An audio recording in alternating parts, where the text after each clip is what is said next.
I'm your host, Brent Rutemeller, and today we have a guest who coached, actually the head coach of two Olympic teams, one in 1964 and one in 1972. This coach won all three major national championships available out there, 8 NCAA championships, 14 national AAU men's, and 2 national women championships. Our guest is Coach Peter Daland. Thanks for joining us, Peter. Thank you. I'm happy to be here. Now, Peter, you've got a long history and a great perspective on swimming in the United States, going back to the beginning. But let's go back to 1964 when you were the head women's coach, going on to Tokyo. What stands out in your mind about the preparation for those games and some of the major things coming away from the 1964 Olympics? Well, the first thing was that I had never coached an American team in my life at that point. And so I was a little bit nervous, of course.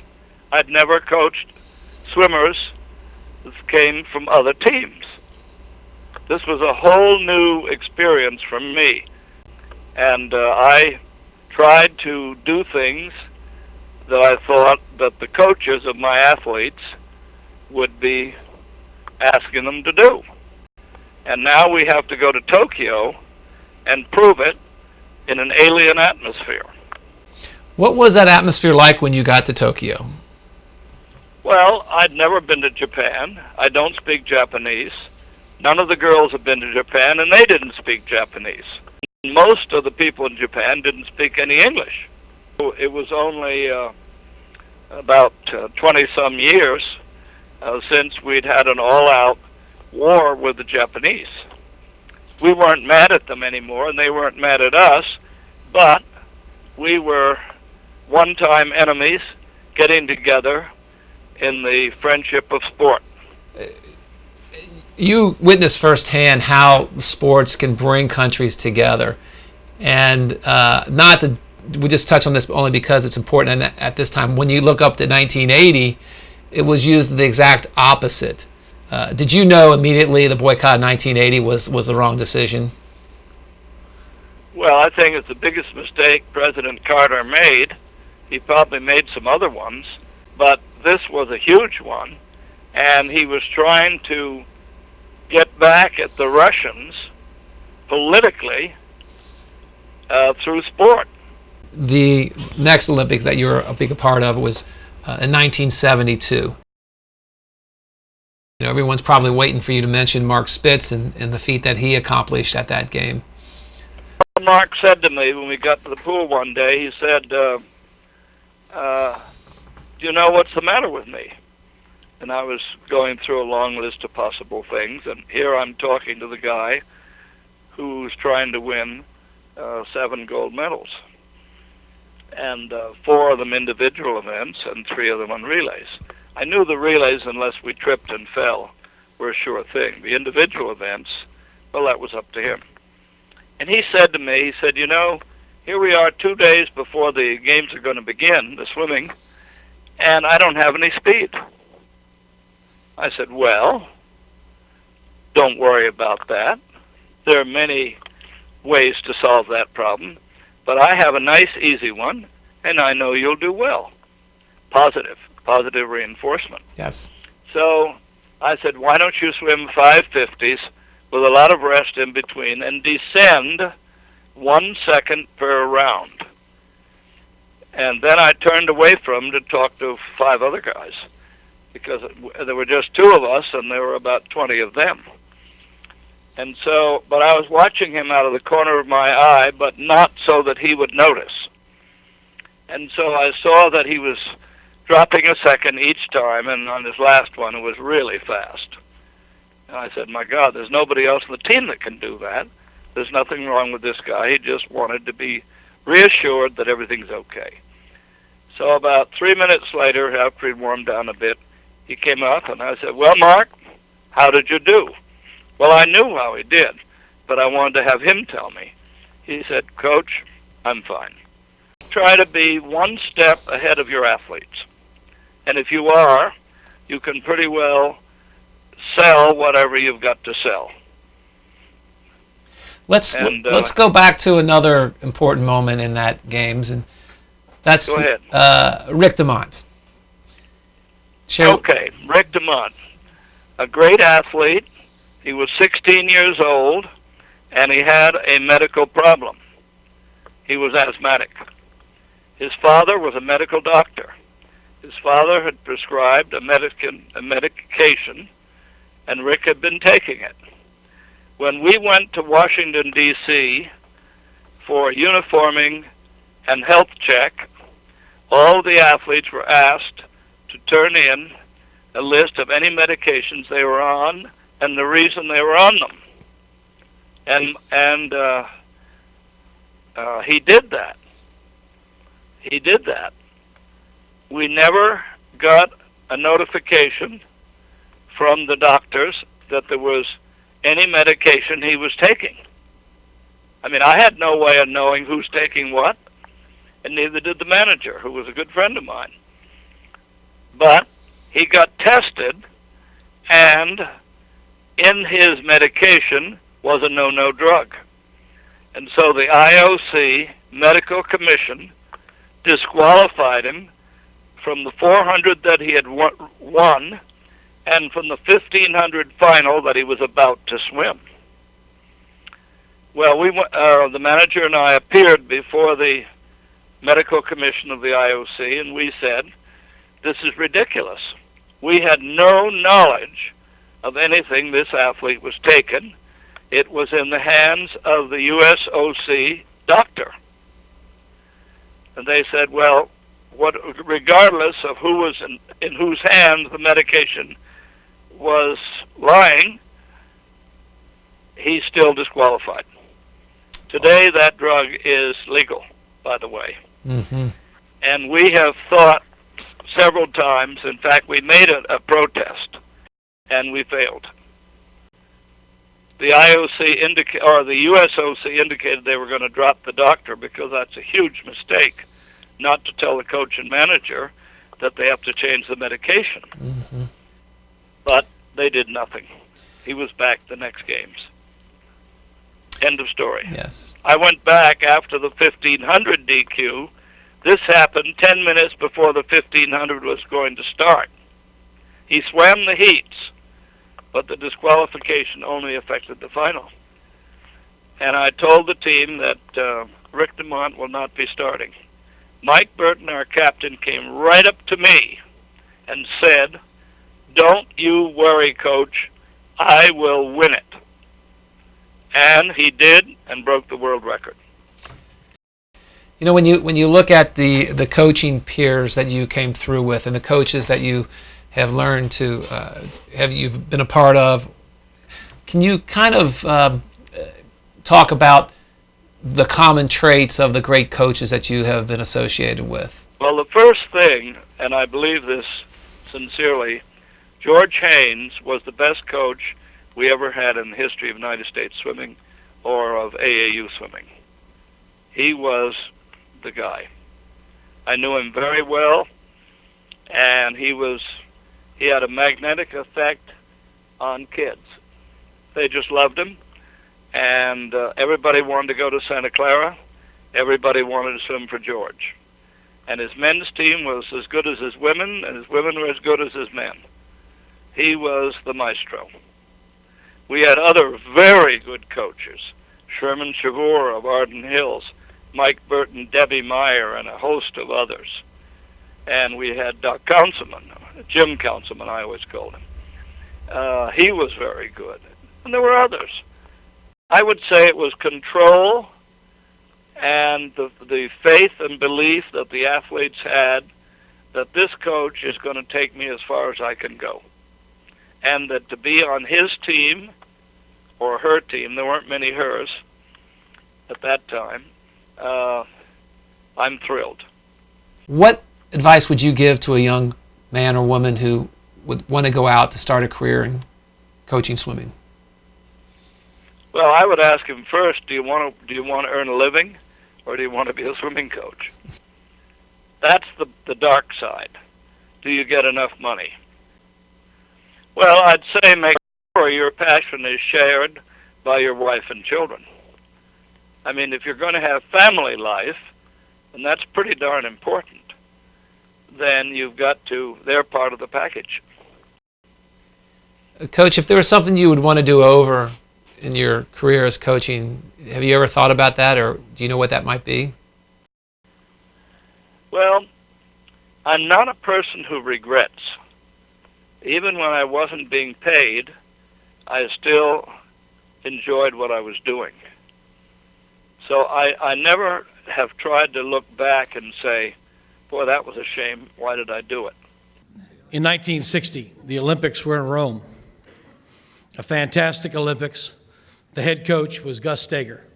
Gus had intended to be here with us tonight, but he has had some health issues that made him remain home in Ann Arbor, Michigan, and we hope he'll be better shortly and be with us the next time we have one of these dinners. So we appreciate everything Gus has done, and we wish him well and hope that he recovers quickly.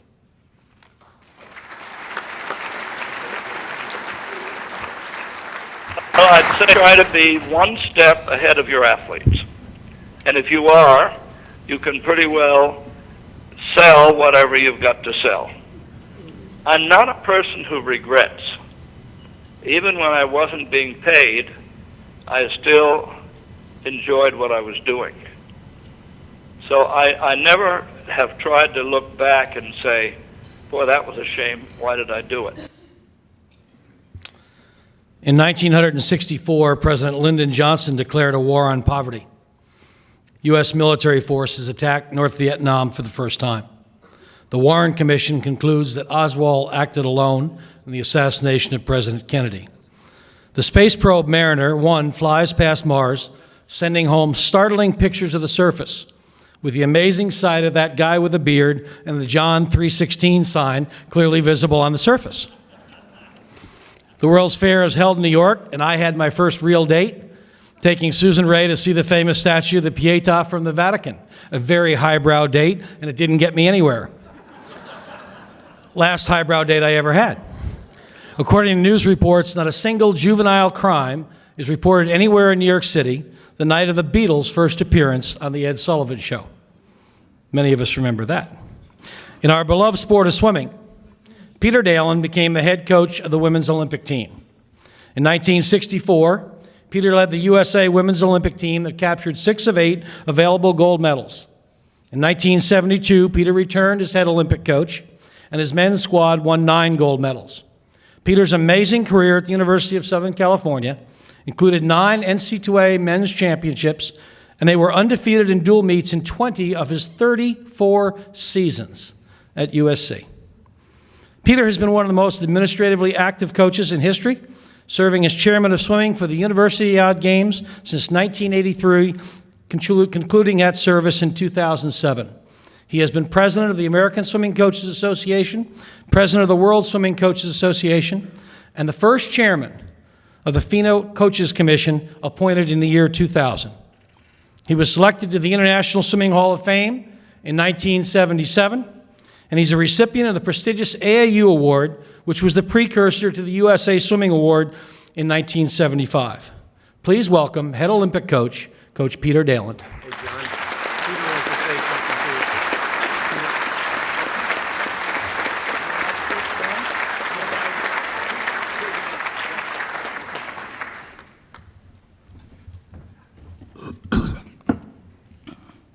It's fun to be back at ASCA, and I hope you're all enjoying it.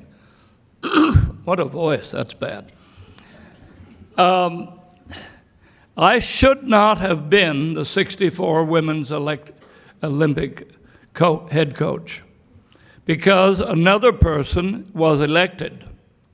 But because she was on the selection committee, she said, I cannot take it, it's not correct. Mary Freeman Kelly, a longtime friend of mine, and I have to respect that kind of decision. I wonder how many other people would have done it that way. Anyway, I got the job. I'd never made a trip with the U.S. team. This was my first trip, and I won't say I was nervous. but I was very anxious to see that we did something. We had one interesting case. After the second day of training, one of the distance swimmers informed me that she didn't like the program I was giving her because there were two of us, Bob Busby, who handled all the short distance people, and I handled the 400 IM and the 400 free.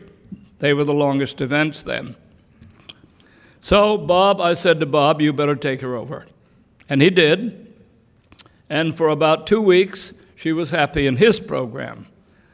Then she informed him that she really didn't like it. So Bob and I had a meeting, and I said, there are only two of us, and a manager and chaperone, and I don't think it's fair to ask her suddenly to take this over. She was about a 65-year-old lady and a very nice woman. So I said, I think something may happen when we get to Tokyo.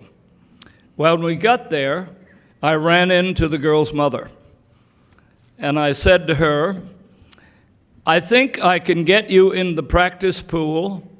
I think it would be important for your daughter's success for you to work with her. And she said she was very surprised. And this was the only thing I could come up with. We were out of coaches. Neither of us qualified. And so the mother took over. And you know, it's amazing. The girl got better. So if you're strutting around thinking you're the living end in coaching, go through one of those experiences. And she got a medal. And the end of that story is that I ran into her years later in Seattle, Washington. She's a very charming lady, and she was happy when she thought about the '64 Olympics. So sometimes we have to do unusual things in life. 72 men. We had one super swimmer and a very good team. And we had a training camp at West Point, which was perfect. And the boys said, are we going to New York? I said, absolutely. So they assumed we're going to nightclubs and really have a ball. Well, we went at 9 o'clock in the morning and came back at 3 in the afternoon. And it was a really good team, and I enjoyed working with them. And we decided we were going to win 10 of the 15 events. By the way, in the girls, we'd won 6 out of 8. We only lost 2. And now we're slowing it down a little bit because you have to work with the material that's presented to you. And we got over there, and everything went smoothly. We won the 400, and we won this, and we won that. And Spitz was not too bad. He did say to me, 2 days before the meet started, you know what's the matter with me? Well, I thought of a few things.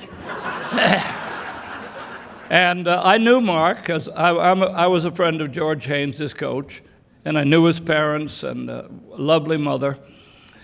And you're trying to judge by omission. That's a dangerous game. And then Mark told me, the problem is I don't have any speed. And here's the guy who's going to win the 100 and win the 100 fly, and he tells me 2 days before the meet he has no speed. So I concocted a little set and descending, lots of rest, and of course he excelled. And then I tried not to look at him. He jumped out of the water next to me, and I said, oh, Mark, you're here. How'd you do? And I had watched it, so I knew. And he said, I'm fine. And turned out he was rather good, wasn't he?